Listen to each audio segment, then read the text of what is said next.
হ্যাঁ, পাতানো দিদি, আমি আপনাকে বলছি, দায়িত্ব নিয়ে বলছি। আপনার জন্য টিনা আর সন্দীপের সংসারটা আজকে ভেঙে খান, খান হয়ে গেছে। এবার বলুন কেন? প্রচুর পাবলিক জিজ্ঞাসা করবে কেন? টিনা তো বাড়ি ছেড়ে আগে বেরিয়ে গেছে। এক্সাক্টলি। যেদিন ওদের মধ্যে ঘটনাটা ঘটে, যে রাতে ওদের মধ্যে স্বামী স্ত্রীর মধ্যে ঘটনাটা ঘটে, যেদিন বেরিয়ে চলে যায়, স্বামী স্ত্রীর মধ্যে একটা আনবান হতে পারে, ভুল বোঝাবুঝি হতে পারে, একটা ঘটনাকে কেন্দ্র করে স্বামী স্ত্রীর মধ্যে ঝামেলা হতে পারে। অলরেডি সেটা সোশ্যাল মিডিয়া ভাইরাল হয়ে গেছে। তারপর সেই সোশ্যাল মিডিয়া থেকে জানার পর আমাদের এই পাতানো দিদি সেকেন্ড দিন সন্দীপ ভাই যে ভিডিওটা ছাড়ে, পোস্ট করে, অবশ্যই সেখানে ওকে ফিরে আসার কথা বলেছিল। সন্দীপ ভাই বলেছিল ওকে ফিরে আসার কথা, কিন্তু যেদিন ঝামেলা হয়েছে তারপরের দিনই কি একটা মেয়ে ফিরে চলে আসতে পারে? তার অভিমান, তার আত্ম অভিমান, তার স্বামীর ওপর রাগ, তার স্বামীর ওপর ক্ষোভ, তার স্বামীর ওপর কোনো অভিমান, এগুলো মেয়েদের থাকতে পারে না? মেয়েরা তো বড় অভিমানী। আর সব থেকে বড় কথা, মেয়েটা কার উপর অভিমান করবে? তার স্বামীর ওপর। কেন না, তুমি ভিডিওটা কেন সোশ্যাল মিডিয়া দিয়ে দিলে? কেন তুমি সোশ্যাল মিডিয়ায় ভিডিও ভিডিও করে জানালে?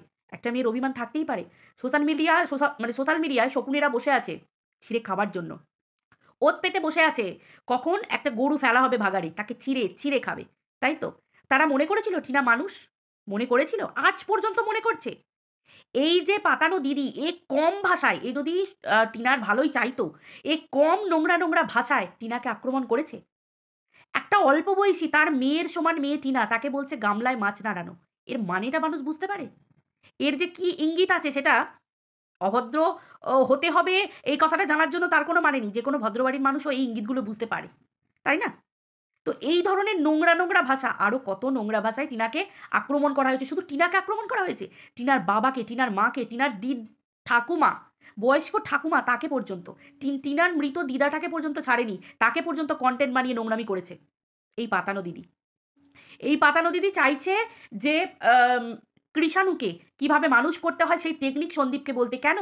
টিনা তো বেঁচে আছে। টিনা কি চলে গেছে? পৃথিবী ছেড়ে চলে গেছে? কৃষাণুর মা টিনা। সেই টিনাকে না এনে পাতানো দিদি চাইছে সন্দীপকে বলবে, সন্দীপের মাকে বলবে কিভাবে বাচ্চা মানুষ করার টেকনিক। একে ঘর ভাঙানো বলে না? বলে না? একটা স্বামী স্ত্রীর মধ্যে সম্পর্ক হলে, আজ আমার স্বামীর সঙ্গে যদি আমার কিছু কিটিরমিটির হয়, অন্তত ৩ দিন আমি রাগ করে বসে থাকবো, কারণ সে অধিকার আমার আছে। আমার স্বামী আমার রাগ ভাঙাবে, এই অধিকার আমার আছে। আমার স্বামী আমাকে এসে বলবে, "সরি, ভুল হয়েছে।" এটা স্ত্রীর অধিকার। এটা প্রত্যেকটা স্ত্রীর অধিকার থাকে যে তার স্বামী তাকে নিজে এসে বলুক সরি। কারণ এটা হচ্ছে ভালোবাসার বন্ধন। চলো, সন্দীপ ভাই ভুলবশত সোশ্যাল মিডিয়া দিয়ে দিয়েছে। ঠিক আছে। এদিকে বলছে আমি তার দিদি, আমি ভাইয়ের ভালো চাই। যে দিদি ভাইয়ের সংসারের ভালো চাইবে, সেই দিদি কখনো পরের দিন গিয়ে সেই ভাইয়ের বউয়ের নামে কান ভাঙাতে বসে পড়বে না। কারণ আমরা দেখেছি মাসিমার কাছে এমন, এমন কথা তোলা হচ্ছে, সেই মুহূর্তে মাসিমা অলরেডি কষ্টের মধ্যে আছেন। কারণ তিনিই বুঝতে পারেননি যে কী থেকে কী হয়ে গেল। স্বাভাবিক ব্যাপার, বয়স্ক মানুষ। সেই অবস্থায় সেই মানুষগুলো প্রতিনিয়ত কান ভাঙানো হচ্ছে, প্রতিনিয়ত। কত ভিডিও প্রাইভেট করবে দিদি? কত ভিডিও প্রাইভেট করবে? এই পাপটা আপনি অলরেডি কুড়িয়ে নিয়েছেন দিদি। ঠিক আছে? পাপ সত্যি, সত্যি বাপ কেউ ছাড়ে না। একটা বাচ্চার মাথার ওপর থেকে তার মায়ের হাতটাকে সরিয়ে নিয়েছেন। আজকে বলছেন টিনা ছেলের কাছে ফিরে আসছে না কেন? কেন ফিরে আসবে? আপনারা বলেননি যে এই কলঙ্কিনী মায়ের বাচ্চাটার উপর কোনো অধিকার নেই? কোনো অধিকার নেই? আপনি তো বলেছেন, ভাঙা টিন নাম দিয়েছেন, মনে আছে? ভাঙা টিন? হুম?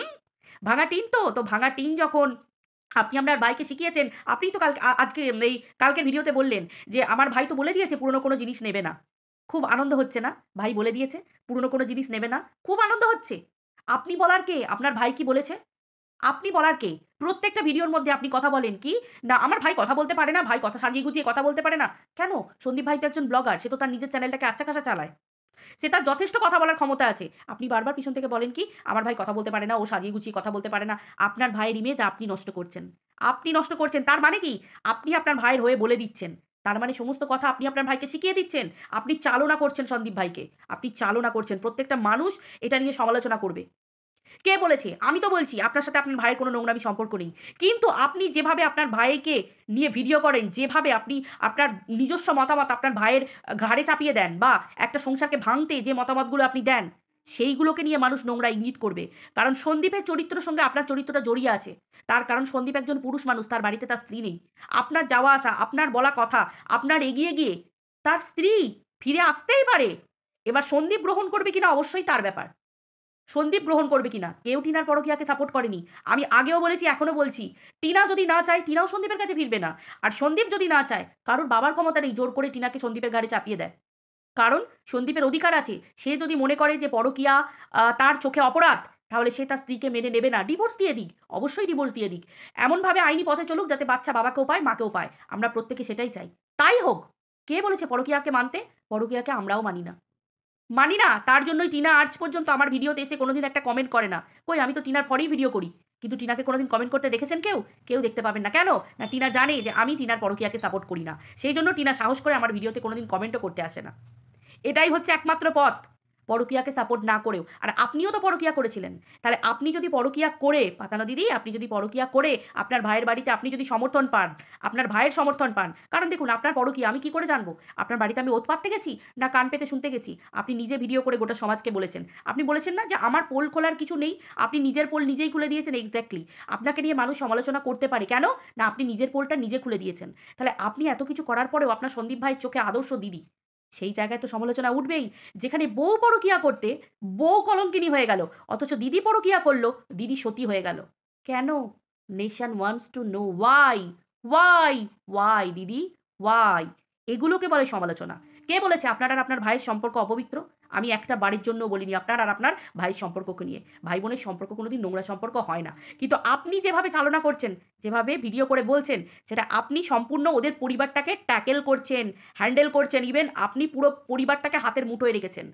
যেখানে আপনি নিজে মুখে বলছেন আপনি চেয়েছিলেন যে আপনি কৃষাণুকে কত রকমভাবে মানুষ করা যায়, কত ভালোভাবে সেগুলো দেবেন। আরে ভাই, জন্মটা কে দিয়েছে? টিনা দিয়েছে। আপনি যদি সত্যিই সন্দীপের ভালো চাইতেন, যেদিন দ্বিতীয় দিন সন্দীপ বলেছিল যে তুমি চলে এসো, চলে এসো বলে ভিডিওটা করেছিল, ফিরে এসো, ফিরে এসো, সেদিন আপনারও ক্যামেরা নিয়ে আপনার বাড়ি ফিরে আসা উচিত ছিল।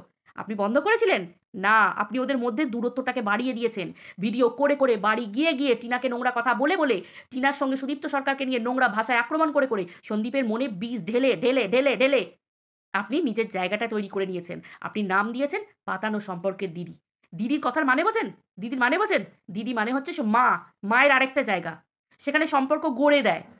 আমি আপনাকে বলেছিলাম না পাতানো দিদি, আমি আপনাকে বলেছিলাম আপনি যদি টিনাকে ফিরিয়ে এনে দিতে পারতেন বা সম্পর্কটা জোড়া লাগিয়ে দিতে পারতেন, আপনাকে হ্যাটসঅ্যাপ জানাতাম। এত দিলে আপনার চ্যানেল 1,00,000 ক্রস করে যেত। আমি দায়িত্ব নিয়ে বলছি 1,00,000 ক্রস করে যেত এতদিনে।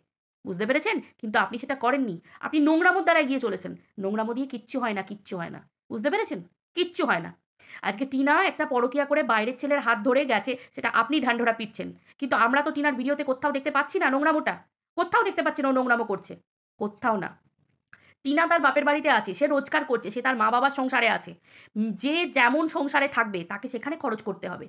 একটা মেয়ে হয়ে আমি যদি চাকরি করে আমার বিয়ের আগে যদি আমার মা-বাবার সংসারে থাকি, আমি সেই টাকাটায় গ্যাঁট হয়ে বসে থাকবো? না। আমি আমার বাবা-মার জন্যও খরচ করব। অবশ্যই খরচ করব। আমার ভাইয়ের খরচ যদি কম হয় রোজগার, আমার বাবার রোজগার যদি কম হয়, সেখানে আমি মেয়ে হয়ে যে রোজগার করব, total contribution same to same contribution আমি দেব। বেশি দেব তবু কম দেব না। অবশ্যই। কেন, কেন একটা মেয়ের কেন অধিকার নেই? এই নোংরামো চিন্তাভাবনাগুলো না পাতানো দিদি, মাথা থেকে বার করুন। এগুলো হচ্ছে শয়তানি চিন্তাভাবনা। এগুলো একটা সংসারকে ধ্বংস করে দেওয়ার চিন্তাভাবনা। আপনি ভেবে দেখুন না, আপনারও তো মেয়ে পাতানো দিদি বাড়িতে আছে। সে যদি রোজগার করে, হ্যাঁ, আপনি হয়তো তার টাকা নেবেন না। কেন? আপনার স্বামীর হয়তো আচ্ছা-খাসা রোজগার থাকতে পারে। কিন্তু আপনার মেয়ে কি সংসারে কিচ্ছু কন্ট্রিবিউট করবে না? যদি সে রোজগার করে, "মা আজকে আমি মাংসটা কিনে আনছি, মা আজকে তোমাকে শাড়িটা গিফট করছি, মা আজকে আমি এই জিনিসটা দিচ্ছি।" সেই তো কন্ট্রিবিউট হলো। টিনাও কন্ট্রিবিউট করছে। টিনা ইনকামটা বেশি করছি। অতএব টিনার সংসারে টিনার বাবা, টিনার দাদা রোজগার করার পরেও যতটুকু মনে হচ্ছে টিনার ইনকাম বেশি, টিনা তার সংসারে খরচ করছে। সে তো একটা মেয়ে, বিবাহিতা মেয়ে, সে তো জানে যে সংসার কাকে করা বলে। আপনার মেয়ের এখনো বিয়ে হয়নি। সে অল্প বয়সী, সে যখন বিয়ে হবে সে মেয়েও গিয়ে শিখে নেবে সংসার কাকে বলে। তাহলে আপনি এইগুলোকে মানুষকে ভুল বোঝাচ্ছেন। টিনাকে নিয়ে আপনি দিনের পর দিন নোংরা খেলা খেলে চলেছেন। এখনও আপনার খেলা এখনও শেষ হয়নি। আপনার খেলা এখনও চলছে, এখনও চলছে। বুঝতে পারলেন? আপনি ক্যামেরা নিয়ে নিয়ে প্রত্যেকবার গেছেন নিজের ফেস ভ্যালু বাড়ানোর জন্য। সন্দীপের পাশে থেকে থেকে নিজের চ্যানেলটাকে গ্রো করবেন বলে। আপনার যদি এতই ভালোবাসা ছিল, ভালোবাসার মানুষ তো যখন যায় তখন তো সে মনিটাইজেশন অফ করে ভিডিও করে। আপনি কটা ভিডিও মনিটাইজেশন অফ করে করেছেন দিদি? কৃষাণুর ফেস ভ্যালু ইউজ করে করে ইউজ করে করে আপনি তো মা, আপনি তো মা। ঠিক আছে? আপনি বোঝেন না? একটা ছোট্ট বাচ্চা যার মা বাবাকে নিয়ে সোশ্যাল মিডিয়ায় রমরমা চলছে, সেই বাচ্চাটাকে আপনি বারবার সামনে আনছেন। সন্দীপকেও বলছেন, "আনো, আনো, আনো, বাচ্চাটাকে দেখাও, বাচ্চাটাকে দেখাও।" আরে ভাই, বাচ্চাটার মা মরে গেছে? যে বাচ্চাটাকে দেখিয়ে ওইভাবে মানুষ ইনকাম করবে? কেন? কিসের জন্য? এই নোংরামোভাবে সোশ্যাল মিডিয়ায় যেভাবে ভাইরাল হলো সন্দীপ ভাই, উচিতই নয় কৃষাণুর মুখটা দেখিয়ে কাউকে ভিডিও করানো। উচিতই নয় কৃষাণুকে দেখিয়ে কৃষাণুর ফটো ইউজ করে এরমভাবে ভিডিও করা। এটা নোংরামো বলে। হ্যাঁ, টিনা, সন্দীপের যদি যৌথ ব্লগিং চ্যানেল হতো, ভালো ভদ্রস্থ ব্লগিং হতো, তখন বাচ্চাটাকে দেখা কোনো অসুবিধে নেই। কিন্তু যে জায়গায় নোংরামোভাবে ভাইরাল হচ্ছে ব্যাপারটা, সেই জায়গায় একটা বাচ্চা, পবিত্র একটা ছোট্ট শিশুকে নিয়ে যে ইউজ করেছেন আপনি দিনের পর দিন। পাতানো দিদি, আপনিও তো সেই সুযোগ ছাড়েননি। প্রত্যেকটা মুহূর্তে ছেড়েছেন সুযোগ? ছাড়েননি। একটা সুন্দর সংসারকে ভেঙে দিয়েছেন। আজকে সৌমালি অধিকারী সন্দীপের সঙ্গে কোনো না কোনো সময় হয়তো, যে সময় তার দিদামা মারা গেল, সেই সময়ও কিন্তু ওদের একটা চান্স ছিল জুড়ে যাবার। কারণ সৌমালির অধিকারীর ওই জায়গাটা একটা নরম জায়গা ছিল। সন্দীপের মায়ের সঙ্গে তার মেয়ের কিন্তু মিলে যাবার কথা ছিল। কিন্তু আপনি করতে দেননি কেন? সৌমালি অধিকারীকে নিয়ে নোংরা, নোংরা, নোংরা সমালোচনা। ঠিক সেই মুহূর্তেই সৌমালি অধিকারী উত্তপ্ত হয়ে গিয়ে, উত্তেজিত হয়ে গিয়ে একটা লাইভ করলো, আপনাকে নিয়ে লাইভ করলো। তখন কি হলো? তাদের ভাই বোনের মধ্যে একটা ঝামেলা মানে আরম্ভ হয়ে গেল। সেটাও কিন্তু পাতানো দিদি আপনাকে কেন্দ্র করে। কাকে কেন্দ্র করে? আপনাকে কেন্দ্র করে। সৌমালি অধিকারী বলেছিল যে বাইরের একটা লোক, সে তো দিদি হয়ে গিয়ে আমাকে নিয়ে নোংরা কথা বলছে, তুই সেখানে ভাই চুপ আছিস। আর সেখানে গিয়ে কি হচ্ছে, তখনই টিনাকে নিয়ে যখনই বলতে গেল সে তার উপযুক্ত কথা সৌমালি নিজের ভদ্র ভাষায়, তখনই সৌমালি খারাপ হয়ে গেল। বোঝানো হলো সৌমালি অধিকারী খারাপ, নোংরা, দিনের পর দিন। তাহলে পাতানো দিদি আপনি কতগুলো সম্পর্ক ভেঙেছেন, নষ্ট করেছেন দেখুন, শুধু নিজের ফেস ভ্যালু তৈরি করার জন্য, নিজের চ্যানেলটাকে গ্রো করার জন্য। ভগবান মাথার ওপর আছে, আমিও বলছি ভগবান মাথার ওপর আছে। আপনি দিনের পর দিন গুরুজনদের নিয়ে নোংরা ভাষায় নোংরা আক্রমণ করে গেছেন। আপনি তো মন্দিরের বেলাতেও তাই করেছেন, মন্দিরাকে নিয়ে অকথ্য ভাষায় গালাগাল। আজকে যে সোমনাথ আর মন্দিরা খুব ভালো হয়ে গেল না, সংসার করছে, ওই মন্দিরাকেও আপনি কোথায় না কোথায় বসিয়েছেন। আসলে মেয়েদেরকে নিয়ে নোংরা কথা বলা, মেয়েদের নোংরা জায়গায় বসানো, এগুলো তো আপনার পুরনো অভ্যাস। আমি তো জানি আমার সঙ্গে আপনার পাঙ্গা হয়েছে, বহুবার হয়েছে। আমি আপনাকে খুব ভালো করে চিনি, ঠিক আছে? সেজন্য বলছি ধর্মের কল বাতাসে নড়ে। আপনি দায়ী। সন্দীপের সংসারটা ভেঙেছে আপনি দায়ী। ওদের অভিমানের একটা পালা চলতো, 1 মাস 1.5 মাস ওরা ঠিক হয়ে যেত। কিন্তু টিনার মনে ক্ষুব্ধ, আজকে টিনা যে কেস করেছে, টিনা যে এত দূর এগিয়েছে, সব কিছুর দায় হচ্ছেন আপনি। আজকে ওদের মধ্যে এই ঘটনা ঘটতই না।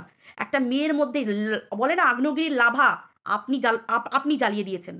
আপনি জ্বালিয়ে দিয়েছেন মেয়েটার মনের মধ্যে, মানে মেয়েটাকে শেষ করে দিয়েছেন দুমড়ে মুচড়ে। টিনার নেহাতি যথেষ্ট বুদ্ধিমতী আর খুব ঠান্ডা মাথার মেয়ে, যার জন্য টিনার নিজেকে এখনো ঠিক রাখতে পেরেছে, না হলে পাগল হয়ে যাবার কথা। দেখেছেন টিনার ভিডিওর মধ্যে কোনো নোংরামি? দেখেছেন কত সুন্দর করে নিজের ব্লগিং চ্যানেলটাকে দাঁড় করাচ্ছে? কিন্তু সন্দীপ ভাইকে আপনি দিনের পর দিন ওই ছেলেটাকে আপনি নিচে নামিয়ে দিয়েছেন। Gift, gift, gift, controversy, controversy করে। আজকে ছেলেটার চ্যানেলে কন্ট্রোভার্সির ওপর কন্ট্রোভার্সি। দুদিন পরে যখন ওদের মধ্যে ডিভোর্স হয়ে যাক, যাই হয়ে যাক, তখন সন্দীপের চ্যানেল থেকে কোনো আর্নিং আসবে না। আজকের দিনে আমি বলে যাচ্ছি।